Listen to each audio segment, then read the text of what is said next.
Good afternoon, everyone. My name is Rashmi. I'm going to be presenting a project that I've been working on now for almost a year. It's called EcoWorld, Free Energy Possible. 35 more years. That is how much time we have for all of the world's fossil fuels to completely run out. The UN estimates that by 2060, all of the world's fossil fuels will have been depleted. Now, what does that mean for us? It means that all the energy, the electricity, the energy that we use in the steel industry, the textile industry, that we use that is harnessed from the burning of fossil fuels will no longer be available, which means we need to look for alternatives.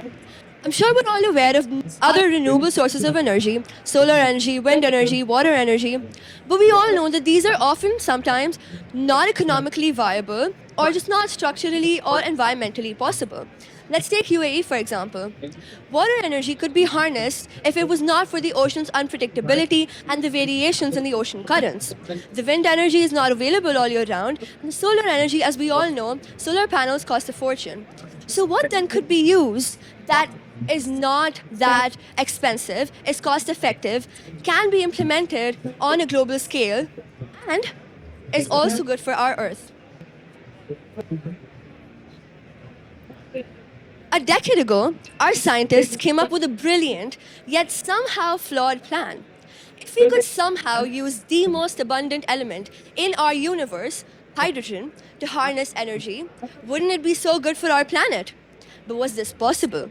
Well, hydrogen, as we all know, is a really highly reactive element, so it's only ever found in compounds like water or methane.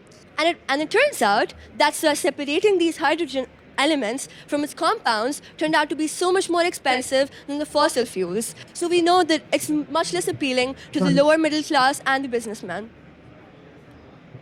So the world kind of gave up on the idea of hydrogen as a fuel. But it deserves our attention again, and I'm about to tell you why.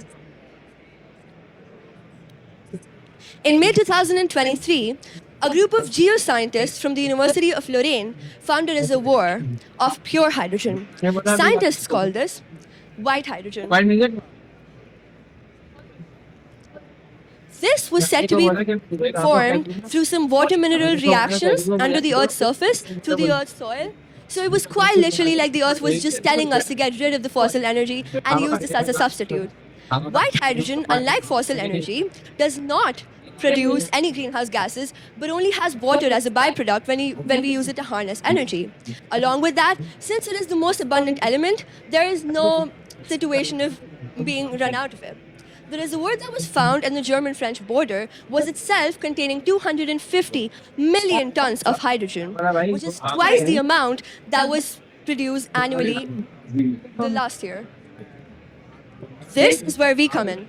As EcoWorld, we help drill the hydrogen from the areas that is detected in high quantities from through our vacuum drill technology that we will look at in a bit.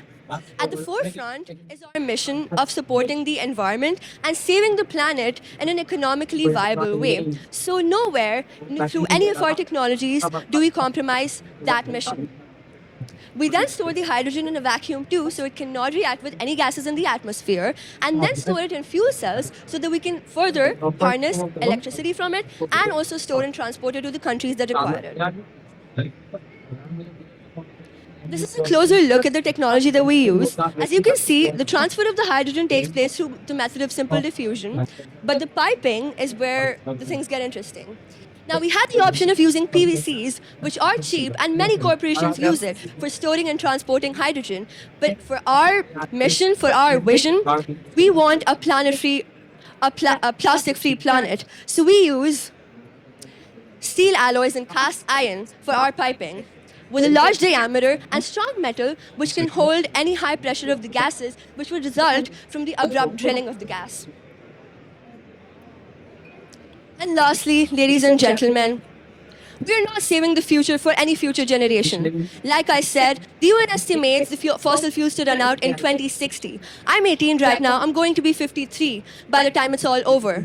We're not saving the planet for our future generation. We're saving it for us. It's not about innovation. It's about survival. And the time to act is now. Thank you for your attention. Okay.